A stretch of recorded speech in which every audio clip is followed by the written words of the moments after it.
انہیں پورا کرنا ہوگا. تمہیں 10 سال تک میرے باغ کی رکھوالی کرنی ہوگی, اس کے بعد میں اس غلطی کو معاف کر دوں گا.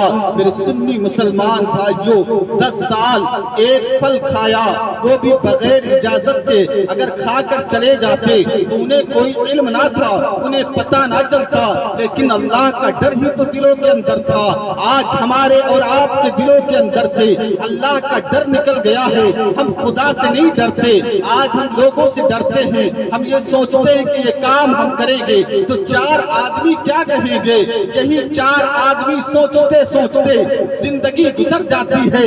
آخر میں 4 آدمی کہتے کیا ہے, انا للہ و انا الیہ راجعون. اور آپ اس دنیا سے چلے جاتے ہیں, یہ نہ دیکھیں کہ ہم عبادت کریں گے, ہم محفلیں سجائیں گے, ہم علماء کی قدر کریں گے, ہم نیک لوگوں کے پاس بیٹھیں گے, تو 4 کیا کہیں گے, بلکہ اپنا طریقہ شریعت مطہرہ کے طریقے پر چلانے کی کوشش کریں. میرے سنی مسلمان بھائیوں, اللہ کے ولی نے پہچان لیا. انہوں نے کہا ٹھیک ہے, 10 سال تک میں آپ کے باغ کی دیکھ بھال کروں گا. 10 سال تک مزدوری کرنے کے بعد اب پھر عبداللہ سومعی رضی اللہ تعالیٰ عنہ کے پاس آئے.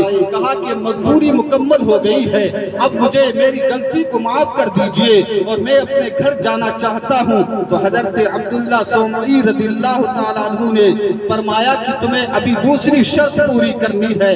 اور وہ دوسری شرط کیا ہے کہ میری ایک لڑکی ہے جو پیر سے چل نہیں سکتی ہے, جو آنکھوں سے دیکھ نہیں سکتی ہے, جو ہاتھ کو جنبش نہیں دے سکتی ہے, جو اپنی زبان سے بول نہیں سکتی ہے. تم کو اس کے ساتھ میں شادی کرنا ہوگا, اس سے نکاح کرنا ہوگا.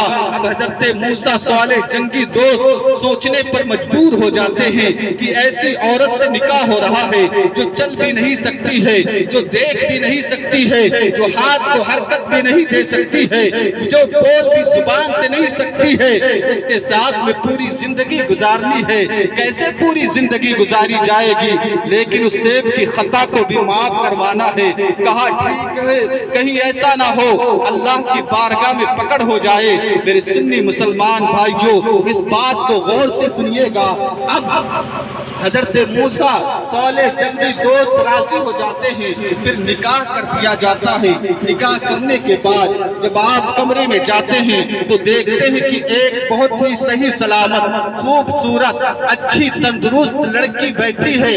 آپ جاتے ہیں, دیکھتے ہیں کہ یہ تو صحیح سلامت ہے. آپ سوچتے ہیں کہ لگتا ہے میں کسی غلط کمرے میں آ گیا ہوں. فوراً نکل کر باہر آتے ہیں. حضرت عبداللہ سومعی سے ملاقات ہوتی ہے. وہ کہتے ہیں بیٹا باہر کیوں آ گئے. کہنے لگے کہ آپ نے جو اوصاف بتائے تھے, آپ نے بتایا تھا کہ وہ آنکھوں سے دیکھ نہیں سکتی, زبان سے بول نہیں سکتی, پیر سے چل نہیں سکتی. میں نے سوچا تو وہ اپاہج ہوگی, لیکن اندر تو صحیح سلامت لڑکی ہے. آخر وہ کون سی عورت ہے, ہم کو لگتا ہے وہ کوئی دوسری ہے. تو حضرت عبداللہ سومعی فرمانے لگے, وہ کہنے لگے کہ میں نے اس لیے کہا تھا کہ وہ آنکھوں سے دیکھ نہیں سکتی کیونکہ آج تک اس نے اپنی آنکھوں سے کسی بھی غیر محرم کو نہیں دیکھا ہے. میں نے کہا تھا کہ وہ کانوں سے سن نہیں سکتی, اس نے آج تک کسی غیر مرد کی آواز کو اپنے کانوں سے نہیں سنا ہے.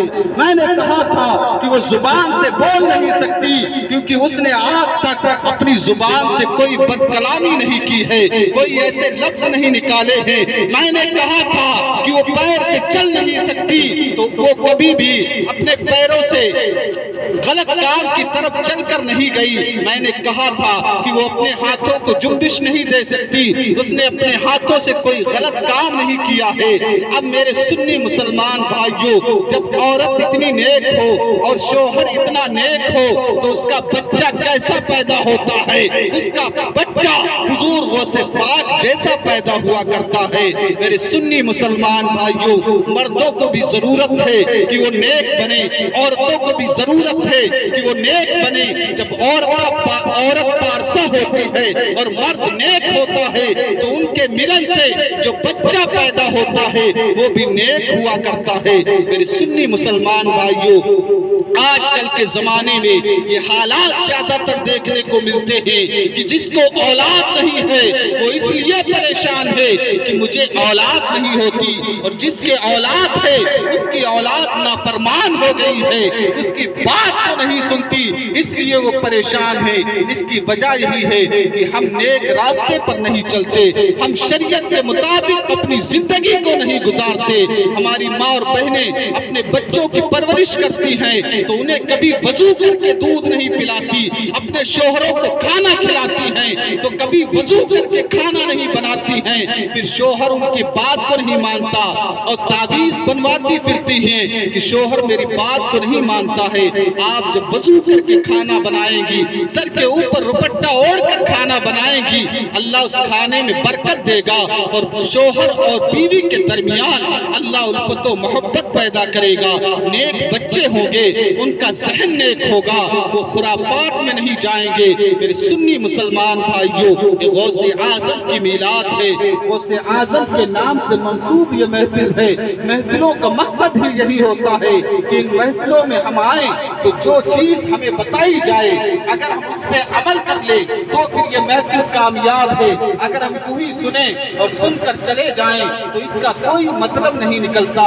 میرے سنی مسلمان بھائیوں، طریق مصطفیٰ پر چلو، حضور غوث پاک کا نام لیتے رہو، ان کے نام سے خرچات کرتے رہو، علماء کرام کی قدر کرتے رہو، علماء کرام سے محبت کرتے رہو، انشاءاللہ عز و جل کامیابی تمہارے قدم چومے گی۔ تو میرے سنی مسلمان بھائیوں، یہ حضور غوث پاک کی میلاد ہے۔ اللہ تبارک و تعالیٰ کی بارگاہ میں میری دعا ہے کہ اللہ تبارک و تعالیٰ اس محفل میلاد کو اپنی بارگاہ میں قبول فرمائے اور سب سے پہلے مجھے اور بعد میں آپ سب کو میری بتائی ہوئی باتوں پر عمل کرنے کی توفیق